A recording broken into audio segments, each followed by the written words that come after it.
Hey, all my Crimsonites, and welcome to the Crimson Cure channel, where we embrace our femininity, increase our womanly value, and celebrate our brothers. So join me on our feminine journey to learn, heal, and grow.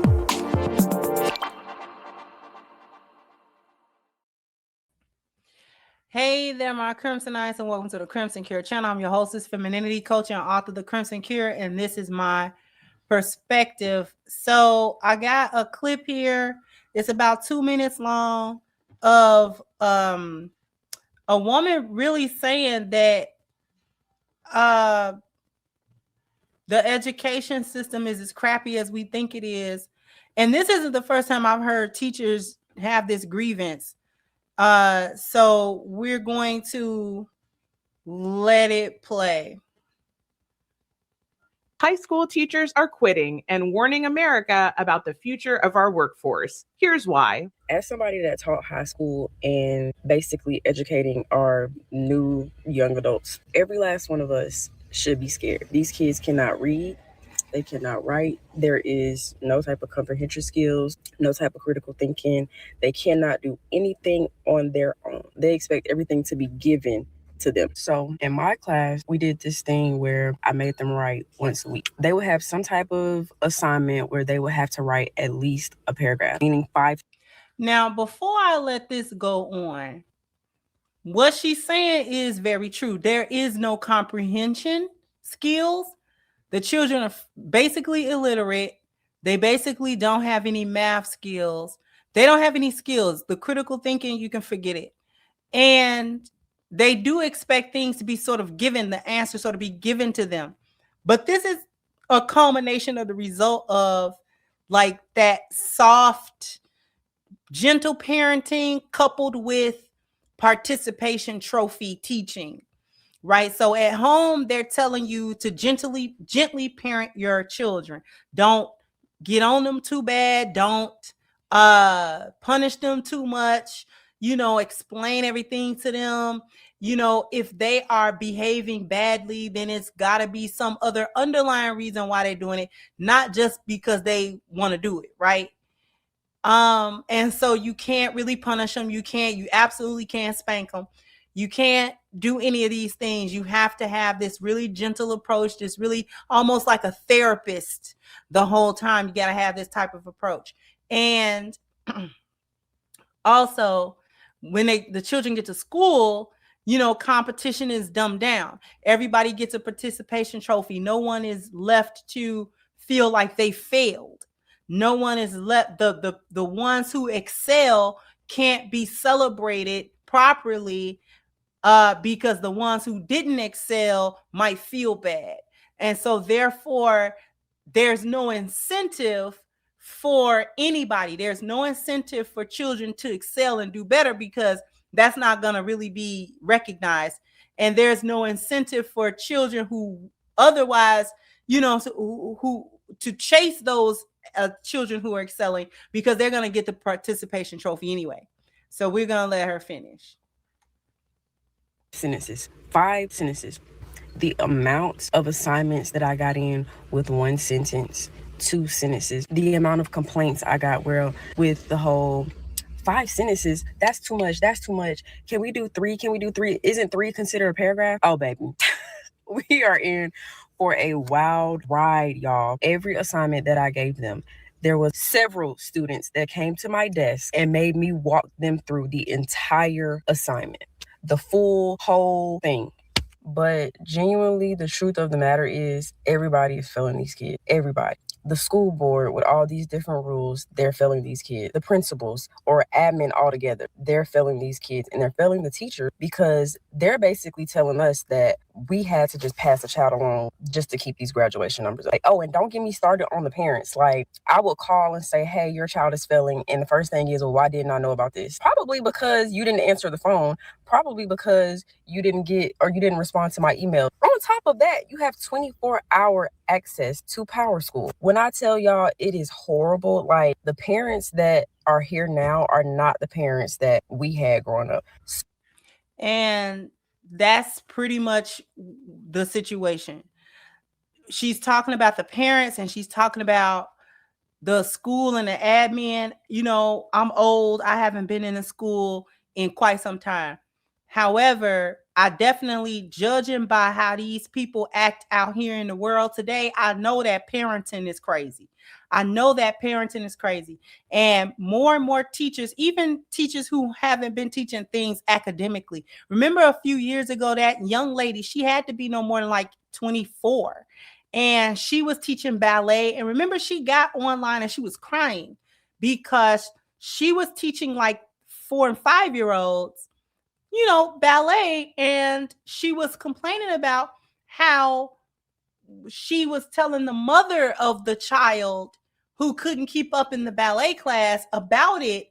And the mother was like verbally attacking her over it. And, she was complaining about the little girl's behavior in the class. She's being disruptive in the ballet class, things of this nature. And she's trying to tell the parent, your child is being disruptive in this class. And instead of correcting the child, the mother is looking to correct the teacher. Is something wrong with her is the reason why your child is not paying attention and being disruptive in a class that's really extracurricular, right? It's an extracurricular thing. We used to get that kind of stuff. We used to get those privileges taken. Since you don't know how to act right in extracurricular classes and activities, you don't get to do them. You don't get to stay after school. You don't get to participate in the cheerleading club. You don't get to participate in the art club. You don't get to participate in football or basketball or whatever. You don't get to participate because you don't know how to act. Your grades had to be up for our parents to allow it. The grades had to be up. Our behavior had to be on point, or else you don't even bother coming to her with no permission slip about no school trip. Don't bother coming to her asking permission to join no club, to join no activity, or anything that the school might have had going on or anything like that. Don't even bother, because them grades ain't been up, and you've been acting a fool anyway with her. You might get popped. Go on head on somewhere. I'm not letting you do nothing because you don't know how to act. But these parents, they don't implement no type of structure, and therefore there is no implementation of a punishment because there's now no expectation for the child. So when there is no structure for the child and you don't put an expectation there, because when you have a structure for children, they have an expectation of what they're supposed to be doing. We had expectations, no matter how poor we were, dysfunctional, whatever the case may be. Listen, your parents told you don't bring them D's and F's in that house. Don't be skipping school, doing all this other craziness that your little friends want to do. And do not let that teacher call me, or me have to go pick your report card up and I have to get a bad report about your behavior because you've been coming to school cutting up. You're talking in class, you're cutting up, you're fighting, you talking back to the teacher, whatever the case may be. Don't let me hear no report, because it's going to be a problem. I'm going to pop you in that school. Like our parents did not play. Our parents did not play that. And people want to say, oh, that's abusive. No. They kept us straight. There's a difference between abuse and discipline. There is a difference between those two things. And we had discipline. You knew not to talk crazy to that teacher. Only the baddest of the bad kids did that stuff. That's because their mama wasn't really around, or she was so neglectful. You know what I mean? Like, they didn't really have nobody to answer to at the house. No way. Not really. Their house was in such a disarray to, call the house and do what? You know what I'm saying? Nobody's going to have a consequence for them kids. So they didn't care about how they was cutting up in school and how they was even cutting up on the block. Like, you couldn't even cut up on the block. Your mama couldn't hear about that. You was around the corner on the other block doing what? Oh, no. I know you wasn't involved. All that not coming home proper at the proper time after school and all. No, our parents didn't play that at all. Our parents did not play that at all. Only the baddest kids with the most lackadaisical, neglectful parents was doing that kind of stuff when I was growing up. The rest of us, we knew that it was going to be a problem.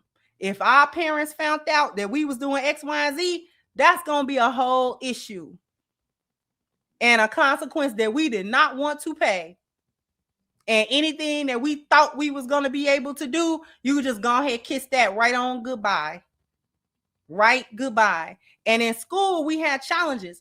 The children who excelled were recognized for that excellence. You was recognized for, being a valedictorian or getting a certain grade point average and things of that nature. They had an auditorium thing for you and little medals, and we would get little certificates and stuff. And if they was passing out certificates and you ain't getting down, oh well, you should have did better in school. No, we're not giving you a participation certificate. No, absolutely not. You roll in here with these little D's and F's. You might halfway make a C sometimes. You talk in class too much. You call yourself a class clown.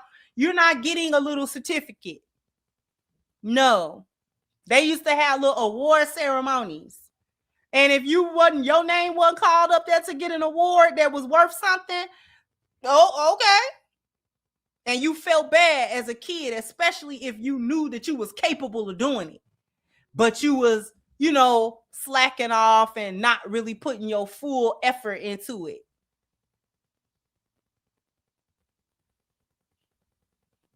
But she not lying. These kids don't know nothing. They don't know anything. And then I call they self-talk smart to you. Anyway, jump down in the comment section. Let me know what you think. Like, share, subscribe to the channel if you have not. Once again, I'm your host, the Crimson Cure, and this was my perspective. Bye-bye, Crimsonites.